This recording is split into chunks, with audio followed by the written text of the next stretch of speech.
All right. Well, welcome everybody. Good morning. It's a little bit of a different time, so I just wanted to see, kind of what times are working for people. So today we're going to dive into the concept of multipliers and really bringing out the best in others. We are going to use the research from Liz Wiseman's book, Multipliers. If you don't have this book, I highly recommend it. It's a really good book to read. I have so many notations and highlights in it. So, multipliers are those leaders who bring out the best in others. They unlock the intelligence, they amplify those strengths, and they create those environments that people can really thrive in. On the other hand, we have diminishers. And so we're going to talk a little bit about diminishers and how they can unintentionally shut down the talent that they are trying to inspire. So we'll spend our time today talking about what multipliers and diminishers look like in practice and why it matters in higher education and how we can each learn more and lean more into being a multiplier in our own leadership. So let's pause for a minute. And as the slide is coming up, I want you to think about a great leader who brought out your best. What did they do that really let you bring out the best that you have? So I want you to think about a word or a phrase and enter that in. If you have never used Slido, you'll scan the QR code on your phone and um, it'll take you to this poll. Empowered you, gave you autonomy, encouragement,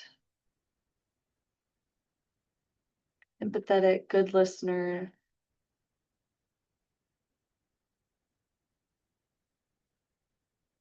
A couple more minutes for anybody, maybe not a couple more minutes, but a little bit more time for people to enter in and get their feedback in.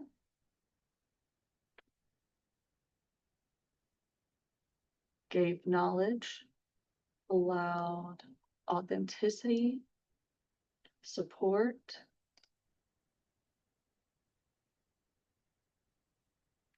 Yeah, so I think a lot of these attributes that y'all are listing are really going to be things that we're going to talk about for multipliers. Believed in my abilities. Excellent. When we have a leader that can really just empower us, be empathetic, be respectful of what we bring to the table, trust, it really helps us to just bring our best to the table and even bring things that we may not realize that we're even having, that we can do. So why does this matter? Why is being a multiplier matter?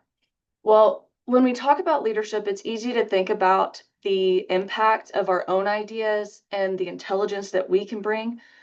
But the most effective leaders don't just rely on their own intelligence, they unlock the intelligence of others. And so that is what being a multiplier is all about, really. It's creating that environment where the people around you can contribute their best thinking and their unique perspectives, their viewpoints, and then they can have their release their full potential and their full capability. So in higher education, it matters because we want to make sure that all of the faculty, all of the staff and students are thriving. All of the faculty, staff, and students, especially in our system, have such great potential. And so we need to determine and lead how that potential is realized in those faculty, staff, and students. Leaders who multiply their thinking and the capability of their teams and individuals thrive. They foster that engagement, they foster that innovation and that creativity. And that's what I just said. So think about the difference in your own work. When people feel empowered to contribute, They don't just follow the instructions. They generate new ideas. They try to solve problems in creative ways. They take ownership of the results. So that's the environment where we want to create in all of our colleges, the departments, and our teams. So let's dive into the two kinds of leaders that Wiseman describes in her book. We kind of already talked about it, but we have the diminishers. These are the people who unintentionally, sometimes intentionally, limit the capability of their team. They micromanage, they hoard ideas, they drain the energy from their team, and they make people dependent on them. Diminishers have a mindset that they don't think other people can really figure things out without them. On the other hand, we have multipliers who are genius makers. They make everyone around them feel smarter, they feel more capable. These leaders create space for others to think, to contribute, to grow, to spark the ideas. They feel empowered and they unlock the capacity and the capability of their team. They don't just add, they multiply the capability of their team. Multipliers have the mindset that there are smart people everywhere who will figure out the problems, and they're even smarter as they go through the process. They just want to bring the right people in an environment where they can do their best thinking. So let's talk about the 5 disciplines of multipliers. These are 5 things that multipliers do consistently. They're talent magnets. They attract and they really utilize and optimize that talent that they're bringing. So they don't just bring on talent and then micromanage them. They spot those strengths and they bring out the best in people. We have the liberator. This is the person that really creates an environment where people feel safe to think deeply and contribute, but they are going to create that intensity that requires the best thinking. They're not going to be okay with just mediocre. They are going to want to have a standard, a really high standard for their team. And then the challengers, it goes along with the liberator also, where they extend challenges. They are going to stretch others as they are going through these meaningful challenges. We have the debate maker. They are going to encourage this rigorous debate to help drive the decisions that are being made in their teams, because they know that after having this debate and going, getting everybody's feedback, their viewpoints, their perspectives, that they're going to reach better decisions together. And then we have the investor. These are the leaders that give ownership for results to their team.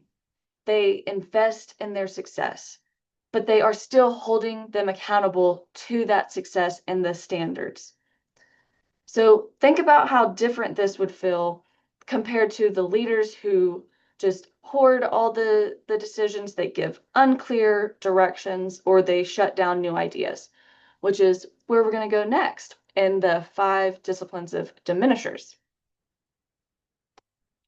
We have the empire builder. These are the people who hold the resources and they underutilize talents. They may be the people who bring on all of this great talent, but then they don't even use the talent. They underutilize it. They limit the collaboration across the departments. They keep the projects and they credit themselves instead of the team. Then we have the tyrant. This is the one that creates that tense environment and nobody wants to speak up because they already know that their voice is not going to be heard. They already know that the tyrant has an answer. They know that the, the tyrant uses fear or pressure to just control and suppress input. The know-it-all. This one is the one that gives the directives but limits others' ideas. They control the solutions and they don't leave any space for others to think and to have any ideas. They answer the questions before anybody else can respond or give any input. The decision maker. This one makes the decisions in isolation. They do not involve any of the team. And so this would kind of be like the one that in a faculty setting, it would be, approving a curriculum without speaking to anybody else in that curriculum that, that uses that curriculum. It would be consulting without consulting any faculty. And then we have the micromanager. This one that wants to oversee all of the details. They want to limit the autonomy. They are constantly checking in. They may even see what you're doing and then take back the task because they don't like how you're doing it. Or, you turn something in to them and then they just go and rewrite it anyway. So before we get, too hard on the diminishers, let's pause for a minute because sometimes we have the accidental diminisher. Most diminishers are not bad people. They are or bad leaders. Many of them are just called accidental diminishers. These are the leaders who genuinely want to help, contribute, and energize their teams, but in the process, they are accidentally shutting people down. So these are the leaders with good intentions who unintentionally limit others. So for example, we've got the idea guy.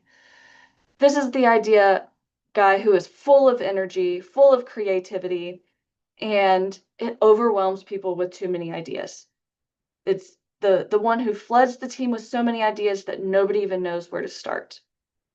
And one of the things I've learned through listening to Jason or any of the other trainings is that when you become a leader and you start just listing ideas, people start thinking that you want those ideas to come to fruition, even if you're just brainstorming.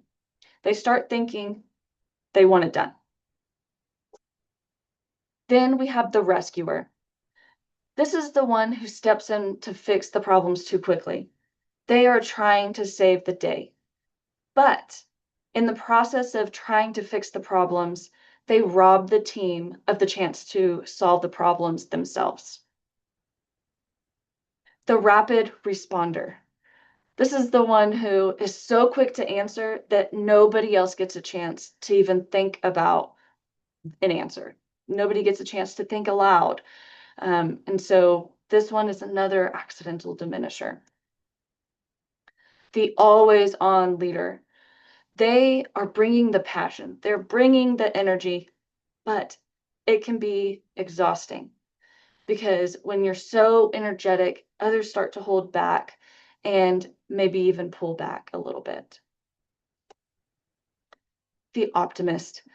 This is the one that really means well, but they can create a culture where it feels almost unsafe to talk about challenges because the problems don't ever get voiced. It's never a problem, it's always thinking on the positive side. Nobody feels like they can voice any of their opinions because it might come off as just being negative. So here's the key. Accidental diminishers are often leaders who care very deeply. They just don't realize that their behavior is having the opposite effect of what they want.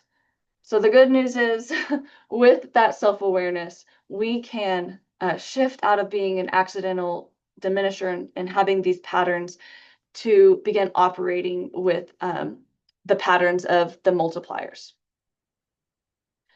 So let's talk about some of the research that Liz Wiseman uses and talks about in her book, The Multiplier Effect. Research shows that diminishers get less than 50% of their team's capability. So just think about that.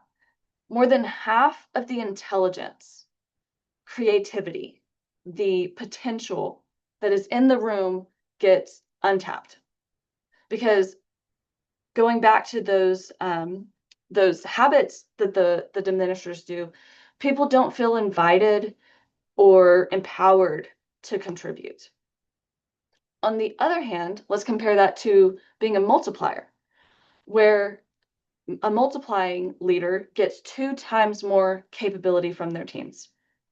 So why is that? Well, because a multiplier creates an environment where people think harder, they stretch themselves and challenge themselves, and they bring their best ideas forward. So I saw this analogy of diminisher versus multiplier, and I'm going to share it with you because I think it is really a good one. So the analogy is being a light bulb versus a mirror ball. A diminisher is like a light bulb. It can be bright, but it's only really in one direction. The leader is the source of that light, and everyone else is just kind of in the shadows. But if you are a mirror ball or a disco ball, it takes one source of light and then it's reflected in hundreds of different ways. So the whole room is being lit up because everyone's strengths are engaged. So that is the multiplier effect. It's like being that mirror ball. It's the difference between talent being drained and talent being multiplied. And it's what allows leaders to unlock far greater results than they ever could alone. So in our context, the multiplier effect in higher education. Remember that multipliers don't just help their teams work harder, but they unlock that deeper thinking and the engagement. So let's take faculty, for example. This might mean, if you're having the multiplier effect, that there's more innovative teaching and research. For staff, it might be creating a culture where there's really a lot of collaboration happening and ownership over their work, and they're proud to be held to a certain level. But then we have students. Students may not just absorb the knowledge, but they become more confident and capable learners. And so that's the kind of ripple effect that we want to see by being multipliers. So what are the habits of multipliers that we can do to move from being a diminisher to a multiplier? Because honestly, let's be honest with ourselves. We all have diminishing tendencies, and that's okay. But let's try to become a multiplier. So first, we can ask more questions and give fewer answers. When we ask instead of tell, we invite others to think and contribute. We can shift from telling to listening. Sometimes the smartest thing a leader can do is just to pause and listen to their team. We can frame challenges or reframe them. We're not solving them. As leaders, we don't need to have it all figured out. We need to give others the space to solve those problems and the environment where they feel like they can. And we also need to share ownership of results. So when your team is doing great things, it's not just, yeah, I'm the leader and I did this. You actually share that ownership of the results with your team. And then create safety for risk taking. When people know that they can take the risk without fear of embarrassment or punishment, then that's whenever they're going to bring their best ideas forward. So I want you to take just a couple minutes to have this personal reflection. I want you to think about your own leadership role. So whether that's with your colleagues, with staff, with students, with faculty, what is one area where you could shift towards being more of a multiplier? Maybe it's asking better questions. Maybe it's letting go of control. And maybe it's uh, inviting more debate before decisions. So I want you to write down one specific action you can take, even if it's a small shift.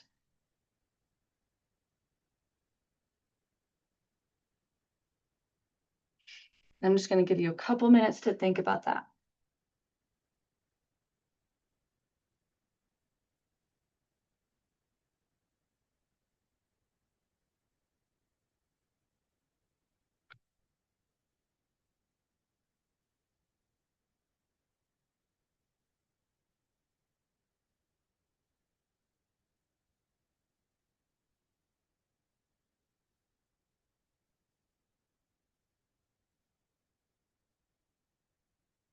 All right. So now I just want to leave you with some key takeaways. Multipliers don't just lead, they bring out the best in others. They create that environment that people feel like they can bring the best. Every day and every interaction that we have, leaders face a decision, they face a choice. Will we diminish intelligence by taking over the situation, by controlling, by assuming we have all the answers, or will we multiply it by unlocking the ideas that people have, by letting people really showcase the abilities that they have? The good news is this being a multiplier doesn't require a big dramatic change. It just starts with the small intentional habits that we've talked about. So really, I have a challenge for you. Practice at least one multiplier habit this week and observe the effect on your team. Maybe it's asking more questions. Maybe it's listening more than you talk. Maybe it's just giving someone ownership of a problem and letting them surprise you with their solution. And then take a step back and watch what happens. You might just be amazed at how much more energy, creativity, and capability your team brings. As we close today, I just want to leave you with these words from Eleanor Roosevelt. A good leader inspires people to have confidence in the leader. A great leader inspires people to have confidence in themselves. So she reminds us that being a great leader, a true leader, is not about building our own reputation or drawing attention to how capable we are. It's about inspiring the confidence in the people around us. So that's really the heart of being a multiplier. When we multiply, we're not the hero of the story, our team members are. We create the conditions for our faculty, our staff, and students to really shine and to discover what they're capable of and to really step into that full potential that they have. If we can help inspire others to have that confidence in themselves and create an environment where we, create the mirror ball effect, even in those small daily moments, we don't just lead well. We are creating a lasting impact on our teams. So I do want to thank you for being a part of today's session on multipliers. Reminder, if you have not purchased this book, it is a great one. And today, as you reflect, remember leadership is a daily choice between diminishing and multiplying the intelligence around us. Before you go, if you could, please take a moment to scan this QR code on the screen and give me your feedback. Your input really helps me to improve these sessions and ensures that we're meeting the needs of everybody who joins and registers. I also want to invite you to the next session that we're having tomorrow. Lane Mears, he's our Assistant Vice Chancellor, is going to be presenting on leadership tales from abroad from Kenya.